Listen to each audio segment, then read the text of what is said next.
everybody. Good afternoon. I am Rebecca Sofer. I am the co-founder of Modern Loss, which is a website, books, all those social media platforms, and really, in the end, just a global movement of people living everywhere in the world, in every possible corner, who are focused on eradicating the stigma of the topics of grief and loss and what it is like to live with all of those things across the long arc of it. Because we all know that, grief and loss, it's a forever thing that kind of ebbs and flows and shows up in different ways along the way. And so Modern Loss is here to provide an ongoing invitation to kind of engage with these conversations, engage with people who are going through, grief and loss. And by the way, if it's not anybody within that community, I assure you that many people around you are also going through something similar, especially, during these days and these times. And so without further ado, I, want to get into the topic at hand, which is basically, in a nutshell, how can we be better people to the people in our lives? I do a lot of conversations that are centered around how to move through triggering times, difficult times, talking directly to people who are going through those tough times and triggering times. But the fact of the matter is that there are a lot of us, including those of us who are also dealing with our own tough things, who could stand to learn how to be a better support system and to offer support that actually makes a difference to the people we care about. Even if it's someone we just kind of care about, like a coworker, we can always do better. And what better time to start talking about this than at the onset of the holiday season? I feel like holiday decorations have been up for weeks now, obviously, like since Halloween, but now we're in the full throes officially of end of year holiday festival season, obviously beginning with Thanksgiving, which just recently occurred. Not only is this our second pandemic holiday season, we're 20 months into a way of life that has been so full of so much change, so much challenge and loss. But on top of that, a lot of us brace ourselves for this time of year every year because we're envisioning a celebration or even just a specific time of year minus somebody or somebody's. And so again, I want to put a twist on the angle of how can we ask for better support for ourselves by talking about how can we be a better support to others. I think there are a lot of people watching this conversation who have friends and family who are going to be struggling deeply this year, even if they don't look like it. I think that they're going to be lonely and sad. At the very least, they're going to be feeling like this is a very bittersweet time of year. And so let's focus on how we can be more empathic, better support those people, because eventually all of us are going to be those people. That's just the way that life goes. And so I'm absolutely delighted that today's guest here today, live from Memphis, Tennessee, a beautiful town, which I love very much, is Dr. Mekel Harris. She's phenomenal. I've been following her on social media for quite some time. She has this really very enviable knack of addressing the tough stuff while looking very warm and smiley, not in an inappropriate way, but in a come on in I'm not gonna bite. This topic it's not gonna bite you if you engage with it. She's very good at this kind of stuff. And so I was really excited that she cleared the time to talk with you today. She's a psychologist who specializes in coping and adjustment to acute and chronic illness, grief and loss, and health-related trauma. She's also a TEDx speaker and the author of a memoir called Relaxing into the Pain, My Journey into Grief and Beyond. Again, let's go right into this, Mekel, but I want to say that, I love following you. I primarily follow you on Instagram, where I love your videos because, again, I feel like in my feed, I'm looking through and I follow a lot of, loss and suffering accounts. And then I see you and you're always this bright and encouraging presence in my stream that breaks up some of the difficult things that I see on a daily basis. So, first of all, thank you so much for being with us today. Yeah, Rebecca, thank you so much for just carving out time and allowing me to share space with you to 1-800-Flowers. It is an incredibly blessed opportunity, and I'm glad to be here to shed light on an important topic. So, okay, you and I talked about this a little bit, and I feel like this is not a new topic to either one of us, right? Yeah. I mean, like, how can we be better at helping people who are going through the stuff? Mhm. And especially like kind of framing it against like people who are going through this when seemingly everybody surrounding us is like buying presents and looking forward to plans and like wearing tinsel and talking about all the escapes that they're planning. It's a really tough thing to go through. And I also think that it's not necessarily our bad as people that we're not always a great support to others during this time of year, right? Because we have our own lives. A lot of us have our own lives, our own worries. We're still in COVID. We're all very legitimately and understandably dealing with a lot of things. But just, I want people to be aware of it. I think like once they're mindful of the fact, then they can carve out a little more time to like maybe reframe how they approach somebody who they know is going through a tough time, or just even make a GCal reminder to check in with someone and do something or offer something specific to them. So I'd love to know just, what are some of the mistakes that you think people make, and especially around during these times when we're so easily sucked into our own celebration planning, that can make our friends who are dealing with loss, and we don't just have to define it as grief loss, but real loss, make them feel unacknowledged and even lonelier? What are some things that we do, even if it's kind of unwitting? I think one of the most important oversights when it comes to grief and loss is just that losing sight of the fact that someone around you may be grieving. I remember when my mom died, and there were folks who had the knowledge, but I was sort of in a fishbowl, and it was like people were peering into the pain, but not saying anything. So I want to encourage anyone who's watching this to know that it's okay to ask your friend who's walking through loss, whatever that may be, about their loss. You bringing it up is not going to trigger some memory, because trust me, when you're grieving, you are thinking about that loss. If it's a loved one, you're thinking about them, especially through this season. So to bring up that person, and that's a way to acknowledge that, hey, I see the fact that this may be a hard time for you, which opens up a conversation or opens up the possibility of a conversation.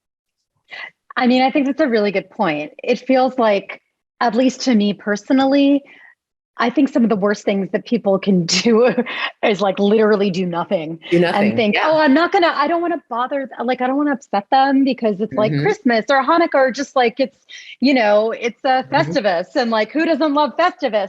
And I don't want to ruin Right. their Festivus and Yeah. remind them that their dad died or that their Mhm. partner died. What's the dirty little secret, Mekel? Right. We And the truth know. is, yeah, the truth is you're not reminding them of anything, because trust me, they're thinking about it, whether they verbalize that or not. So again, just being there and sort of asking about the loss can be really helpful so that someone is seen, which in the grief world, as a psychologist and also as a grieving heart, it's the witnessing of grief that is so powerful, right? People want to be seen, they want to be heard, they want to be validated. And that same thing is true in the face of loss. I think that's a really great point. I feel like, so much of this is about empathy. And I think that empathy is like, yes, it's a buzzword right now, right? Like we use like empathy, like what does that actually mean? It Yeah. just means imagining what it's like to be in somebody else's situation and Mhm. really imagining what it must feel like. And so if you sit for a minute and think like, oh my gosh, I'm overwhelmed. I have my kids, I have to buy presents, or I have this, I have that, I can't, I know that my friend, her partner died, and I don't know if I can take on, that drama, even though I want to be there for her. Like, just imagine for 1 minute what they must be What feeling they, right now, yeah. Yeah. wishing that maybe they had a to-do list that was a mile long, Mhm. full of fun things, even if they're overwhelming, as Well, opposed to, right? yeah. And one of the things I'll add here, Rebecca, I think sometimes people sort of, this is going to sound strange, make themselves out to be doing something more important than it really is, right? So compassion, if we sort of break this down, is caring plus action. It's caring plus action. You Mm, might care, but the key is that you're acting, and not to magnify the right. acting. This doesn't have to be anything heroic, right? This could be literally checking someone's mailbox if you know that they're having a hard time just getting out of the house.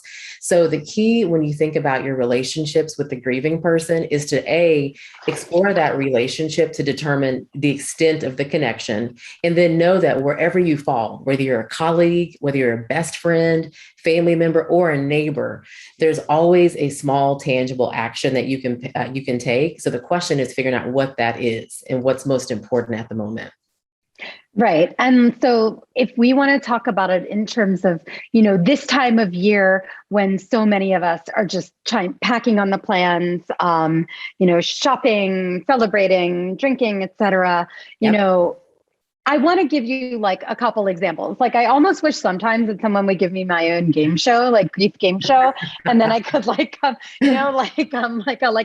what's up with that from SNL, but like all about grief. And then I could like give different examples and get advice from experts. So let's do that in this conversation. Okay. I would love, I'm going to pose some just scenarios that are holiday related. And I'd love to know what your advice would be for that person, because I feel like there's just like endless permutations and combinations of what things are going through right now. Okay, let's say that somebody's friend always used to go to her mom's for Christmas, right? Let's say the friend lives in New York. She always used to have this tradition where she'd fly to, I don't know, let's just make it amazing, Bora Bora. I'm almost saying that because I would like to be there right now. And they'd have a big family reunion, a big celebration. But her mother died earlier this year. And not only is she, not going to make this trip because the people who make the trip, one of them is no longer there and they happen to be the person who already organized it, but she doesn't even know where she's going to celebrate. What do you think, if you were that person's friend, what is something that you could do to be a better friend to them during this time of year? And like a pressureless, it doesn't have to be like being everything they need at every minute of the day. Yeah, I think one of the things when you were talking, what came to mind was this friend saying, man, I imagine that your heart and your mind is in Bora Bora. Right? Because that's where this friend has spent year after year after year with their mom. So simply just acknowledging where that friend's mind might be, which I think we could all sort of imagine that, again, could be a really powerful opening to allow that person to say, yes, oh my God, of course I'm thinking about Bora Bora, and then listening. So I think that sometimes supporters of grieving hearts always, or sometimes want to have an idea of how to fix the situation. Right. I want to bust that myth up, right? There's no fixing grief, but there is, again, witnessing and listening to it. So just being present, like your presence alone is so powerful. So offering a statement like that could be really powerful for that person. Yeah. And, I think that there's so much about healing being the result of feeling acknowledged, right? I mean, it's very, very hard to move through something difficult and care for yourself if you don't feel acknowledged, especially by the people who you would like to count on the most, right? I mean, like you said, they don't have to fix it. You don't have to take her to Bora Bora. Nope. That's such a specific place that I chose, but like, you don't have to make her whole celebration for her, but you gotta acknowledge it, right? Because then it becomes larger and larger and larger. Yeah. And I think that friendships do shift in the wake of loss. And it could be something where, that friend ends up kind of viewing you as like someone who really wasn't comfortable kind of sitting in an uncomfortable space with her. Yeah. And also know that it is uncomfortable to support someone who's grieving. Let's face it. Right. So I think it's okay to say, you know what, I'm not sure what to say, but I'm here for you. Right. So it's okay to acknowledge the fact that you're feeling uncomfortable. I think that people who are grieving sort of get that. They don't want to be sort of the buzzkill, if you will, right? And they know that it's awkward for people around them. So just naming that elephant in the room can also be incredibly powerful. So know that that's okay as well. And so let's do another scenario. Let's say that you have, a coworker, a family, anybody, and let's say it's somebody who you don't know very well, but who is really in your orbit on a relatively daily basis. It's somebody who you commune with, you talk to, you rely on each other for things, even if it's things that you both get paid to deliver to each other. And you find out, that their partner died recently, or even in the last few years. And now, because of COVID, we still aren't, a lot of us are still taking various precautions, and we're still coming, not even just starting to come out of what are 20 months of relative isolation in many ways. What are some things that you could do for this person, actions, words, where you feel comfortable, you don't feel like you're overstepping, but sometimes keeping it simple is really effective. Yeah. So one of the ways that I like to think about this is kind of like concentric circles, right? So we all have these immediate people. This is like that center circle of our closest network of friends. And then we sort of work our way out. So, we have our immediate friends, then we have our people that we know through work, and then maybe our community and so forth, friends of friends. So one of the most important things to do is to figure out where you are in that frame, right? Are you more of a distant person, or are you in the immediate circle? Because sometimes I think it can be totally weird for a person who's in the distant realm to be showing up at the person's house unannounced, right? That could be sort of awkward, but an immediate family member might be able to do that. So figure out where you are, and then make a list of some simple things. It may be a card that you send, or it may be a phone call, if that's appropriate. You've done that in the past, or a text, or an email. All of that depends on where you fall in that realm. But again, it doesn't have to be anything heroic. It goes back to just acknowledging the fact that you can see the possibility of someone experiencing tremendous pain is really powerful, really powerful. Yeah, that's a really wonderful way to illustrate it, because obviously, we have different comfort levels with different people due to the structures in our lives. Somebody who is an empathy expert, which is their actual job, once gave me a really great tip. They said, some people think that they just weren't built, they're not wired to give meaningful support. They don't feel very empathic. They don't feel very compassionate, but they want to be. But the truth is that we all have the capacity for it, and sometimes it's just about thinking about what we're good at. Right. And then trying to offer that to them. Like you said, it doesn't have to be heroic. Are you somebody who is really good at design, at organizing, at cooking? What is it that you could do that you might be able to offer to somebody, and not dropping everything off in their house and putting pressure on them, but even just asking them, there's literally nothing, even with a coworker, nothing wrong with asking somebody, is there anything that I could do that might make this time of year suck just a little bit less? You don't have to say it's going to be, fix everything. Yeah, I'll add here too. I think that the people who are supporting grieving hearts, it's okay to invite support for yourself, right? So it may not be that you know exactly what that grieving person is needing, but you may know a friend of their friend. So it's also okay to get support from other supporters so that you kind of know how to approach the situation in a little bit cleaner way, and know when and how to respond. That's really important too. And I think sometimes as you're supporting someone who's grieving, you can feel alone, and knowing what to do, which adds pressure and sort of sends the message that you have to do it all. But that's absolutely not true. There are plenty of people in this army that can help support the grieving heart. Right. I think that, grief is it's such a bottomless well of experience, I don't think that we're always deeply grieving every single second of the day for the rest of their lives. I think that would be a very difficult thing to go through, but we are all, those of us who live with loss are going to be living with the loss for the rest of our lives. Correct. And so we always need to figure out how to support those people. And of course, if we're those people, how to, ask for the right support ourselves. Yeah. And I'll add here too, that as the supporter, expect things to wax and wane. So I have great friends who, there are days, and even though we are extremely close and have been for decades, there are days that I'm sort of I don't really want to talk to them. And then days that I'm sort of yeah, I do want to talk to them. So expect that waxing and waning, because that's the nature of grief, and try your best. This is where the support comes in for you, to not take that to heart, to know that grief is not linear, that it is very up and down. There are many ebbs and flows, mountaintops and valleys, as I like to call them.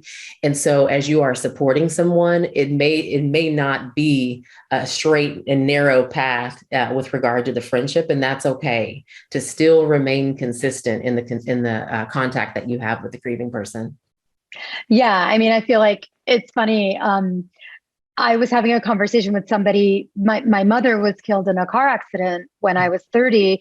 And I remember that there was a friend who, she was really amazing. Like every week she checked in on me and she asked if I wanted to go to dinner every single week. And I did not want to go for a really long time. Like I didn't want to be around people. I didn't want to be around people who were laughing. I felt like it was audacious. Like, how dare they be even like remotely happy? When my mother had died. And I remember that it took me a really long time. I mean, I would say many months, if not years, to figure out really how to communicate to people who are trying to help, what I needed. What you needed. But exactly. I do remember telling them eventually, they were like, I'm so sorry, because I feel like I'm bothering you. And like, I'm asking you and you're not into it. And I'm sorry, I'm not going to bother you. And I remember having this, like, it was a visceral reaction to them saying that. And I said, just because I don't want to go to dinner this week doesn't mean I never want to eat dinner. Right. Keep asking. Keep going. And keep going. And because it really was like, I remember that some of those invitations were sometimes the sanity, it's like what I hung my sanity on, knowing that like, oh, Alyssa's going to text, like it's Thursday and I know I'm going to say no, but like, it's really nice to know that that's out there, that's the support. Like when I really feel like I'm ready to kind of like reach back and, have him take my hand, that it's going to be there. Yeah. And one of the things that we know right around the time of a loss, there's a lot of acute support, which tends to lessen as time goes on. And so if you can remain consistent, again, it just helps that person know they have not been forgotten and sort of relegated to the shadows to grieve alone, which can lead to isolation and depression and so many different things. So staying consistent and not taking those things to heart. The other thing I want to add here is, as a support person, to give yourself permission to learn along the way. So no one has grief figured out. No one has grief support figured out. But as you get to know that person who's grieving and you communicate, and maybe you missed the mark, I'm using that in quotes. Maybe there's something that you say that's cliche, right? It's okay. Know that you can learn along the way to take the pressure off, again, of thinking that you've got to be the end all be all, because that is just not true.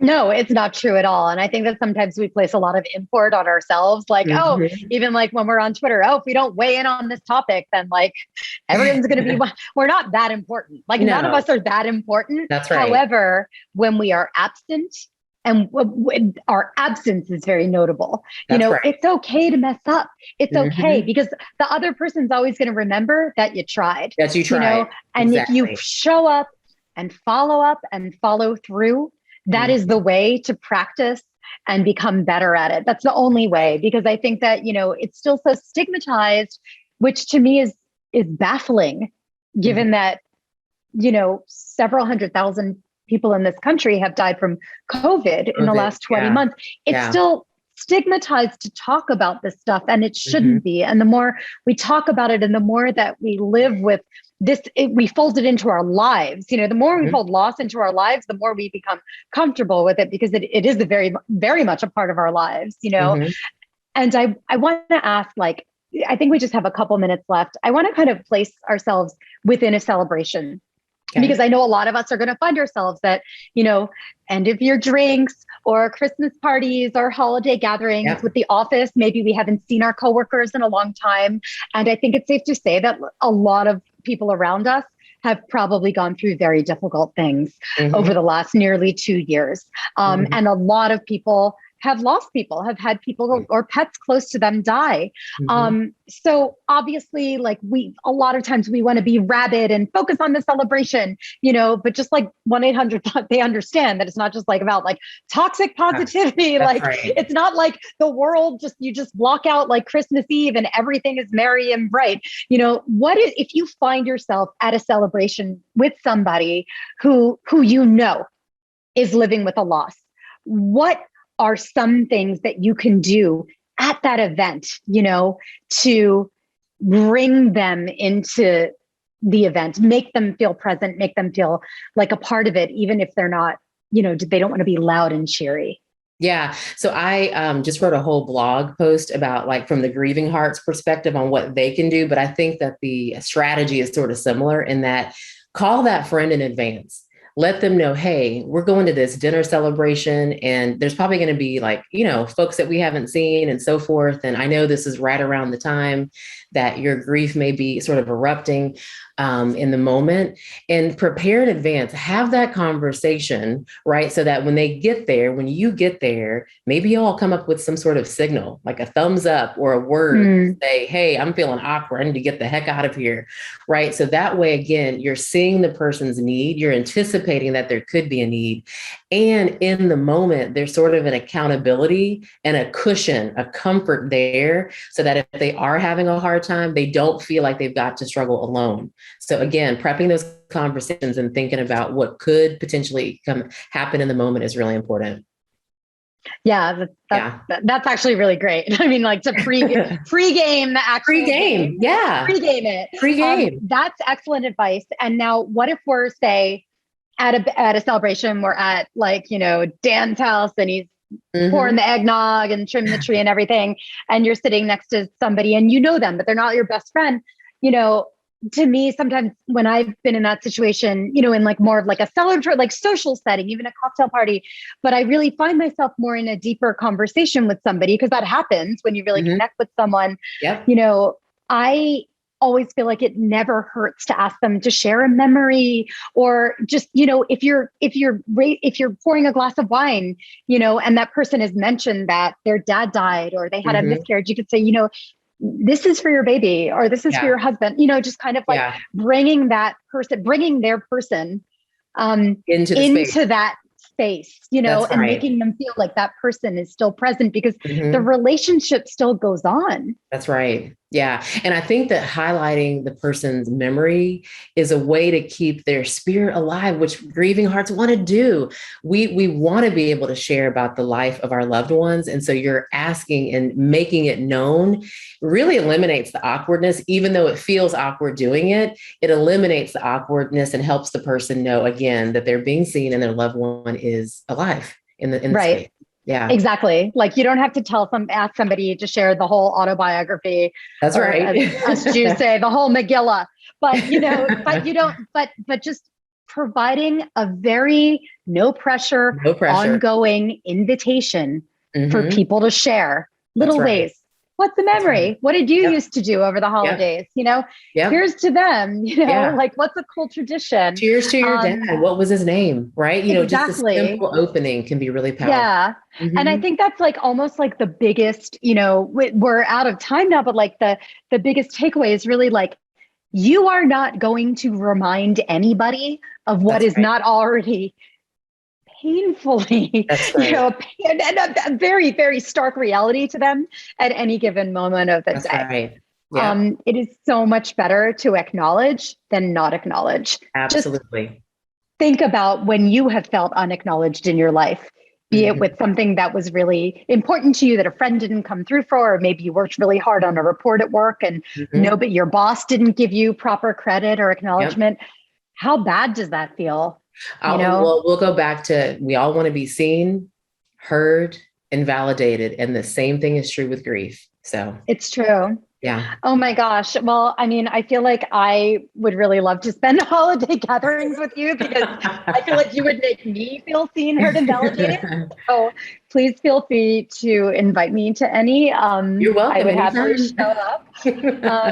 But no, Dr. Mekel Harris, I am so glad that you made time with us today. I know that your, work schedule and holiday schedule is very busy, and I really appreciate that you took the time. I really think that if people just watched this for a half hour and shared it with somebody, it's so, the stuff like this, the dirty little secret is that you don't need to have a PhD in this stuff to be good at it. You just have to actually care. Caring plus action equals compassion. Right. Exactly. That's very good. Very well done. Yeah. Well, thank you so much. And I want to thank everybody who's watching, and hopefully you have felt free, please post your questions and comments. We're going to get to them. Anything that any advice or anything that you just want to share in the comment section, we will both be weighing in after we're not, talking to each other. And I want to thank again 1-800-Flowers for all of their support in this series. It is just like such a wonderful thing that they're doing. And, I'm really wishing everybody a sane and safe holiday season that is, full of meaning that you create and that others help you create as well. Yes. Thank you so much, Rebecca. Thanks to 1-800-Flowers. Okay. Bye, everybody. Have a good month. See you next time.